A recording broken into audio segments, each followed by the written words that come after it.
ஒரு கிராமத்தில் ஞானி ஒருவர் மக்களிடம் உரையாற்றிக் கொண்டிருந்தார். அவர் தன்னை தேடி வரும் மக்களின் பல்வேறு பிரச்சனைகளுக்கு எளிய தீர்வுகளை வழங்கி வந்தார். இதனை அறிந்த மக்கள் தங்கள் பல்வேறு பிரச்சனைகளுடன் அவரிடம் சென்றனர். அந்த ஞானியும் பிரச்சனையுடன் வரும் மக்களுக்கு நல்ல தீர்வுகளை வழங்குவதால் மக்கள் ஞானியை பார்த்த பிறகு மகிழ்ச்சியுடன் சென்றனர். இதனை கண்ட அதே கிராமத்தில் சாலையோரம் அமர்ந்திருந்த பிச்சைக்காரன் ஒருவன் ஞானியின் போதனைகளை கேட்க வந்தவர்களை கவனித்தான். முகம் சுளித்து முகாமுக்குள் நுழையும் மக்கள் மகிழ்ச்சியுடனும் திருப்தியுடனும் வெளியே வருவதைக் கண்டு அவன் ஆச்சரியப்பட்டான். ஞானி தரும் தீர்வுகளை பற்றி அறிந்த அவர் ஆர்வத்தால் தானும் தனது பிரச்சனையை ஞானியிடம் கொண்டு செல்ல வேண்டும் என்று அந்த பிச்சைக்காரன் நினைத்தான். ஞானம் பெற காத்திருந்த மக்கள் வரிசையில் அவனும் சேர்ந்து கொண்டான். தான் ஞானியை பார்க்கும் தருணம் வந்தபோது அந்த ஞானியை முன்பாக தலை வணங்கி வணக்கம் செலுத்திவிட்டு, ஐயா, இந்த கிராமத்தில் கிட்டத்தட்ட அனைவருமே மகிழ்ச்சியாகவும் செல்வ செழிப்பாகவும் இருக்கிறார்கள். ஆனால் நான் மட்டும் ஏன் இவ்வளோ ஏழையாக இருக்கின்றேன்? ஏன் கடவுள் எனக்கு மட்டும் செல்வ செழிப்பான வாழ்க்கை தரவில்லை என்று ஞானியை பார்த்து கேள்வி கேட்கத் தொடங்கினார் அந்த பிச்சைக்கார மனிதர். அவரை இரக்கத்துடன் பார்த்த ஞானி சிறிது நேரம் அமைதியாக இருந்துவிட்டு பின்பு மெல்ல பேசத் தொடங்கினார். நீங்கள் யாருக்கும் எதையும் கொடுக்காததால் நீங்கள் ஏழையாக இருக்கின்றீர்கள் என்று நினைத்துக் கொண்டிருக்கின்றீர்கள். அதனால் உங்களுக்கு கொடுக்க எதுவும் இல்லை என்று நீங்கள் நினைக்கின்றீர்கள். ஆனால் அது உண்மை இல்லை. கடவுள் நீங்கள் மற்றவருடன் பகிர்ந்து கொள்ள நிறைய கொடுத்திருக்கிறார். ஆனால் அதை நீங்கள் அறியவில்லை என்றார். இதனை கேட்டு வியப்படைந்த அந்த பிச்சைக்காரன், ஐயா, நான் ஒரு பிச்சைக்காரன். மக்கள் கொடுப்பதை வைத்து உயிர் வாழ்கின்றேன். நான் யாருக்கும் எதையும் எப்படி கொடுக்க முடியும் என்று கேட்டான்.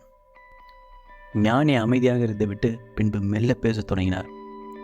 என் அன்பான நண்பரே, நீங்கள் உங்களுக்குள் வைத்திருக்கும் 4 பொக்கிஷங்களை பற்றி நீங்கள் அறிந்திருக்கவில்லை.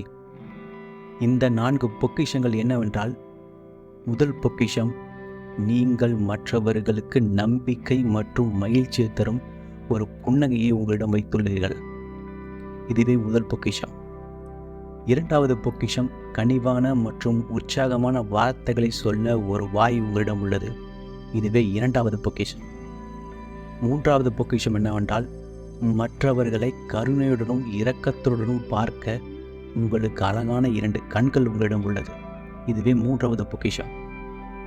நான்காவது பொக்கிஷம், உங்கள் உழைப்பின் மூலம் மற்றவர்களுக்கு உதவும் கைகள் உங்களிடம் உள்ளன. இதுவே நான்காவது பொக்கிஷம். இந்த 4 பொக்கிஷங்களும் உங்களிடம் உள்ளதால் நீங்கள் ஒருபோதும் ஏழையாக இருக்க முடியாது என்று கூறினார். அது உங்கள் மனதில் இருந்து நீங்கள் நீக்கப்பட வேண்டிய ஒரு மாயை. நீங்கள் இந்த ஏழை என்ற மாயை நீக்கினால் உங்களிடம் வறுமை என்ற ஒன்று மறைந்துவிடும் என்று கூறினார்.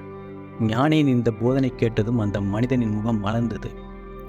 ஞானியின் இந்த வார்த்தைகளை மனதில் பதிய வைத்து கொண்ட அந்த ஏழை மனிதர், மீண்டும் ஒருபோதும் நான் ஏழை என்று நினைத்து வருத்தப்பட மாட்டேன் என்று மனதில் சபதம் ஏற்றுக்கொண்டு ஞானியின் போதனைக்கு நன்றி கூறிவிட்டு அங்கிருந்து மகிழ்ச்சியுடன் சென்றார்.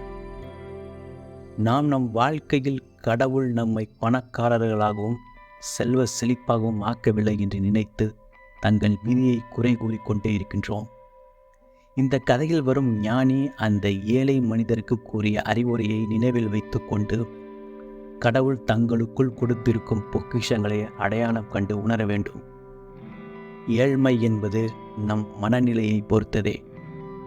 நாம் செல்வ உடையவராகவும் திருப்தி உடையவராகவும் இருப்பது நாம் மற்றவர்களிடம் இருந்து பெறுவதில்லை, அதை மற்றவர்களுக்கு கொடுப்பதில் தான் உள்ளது.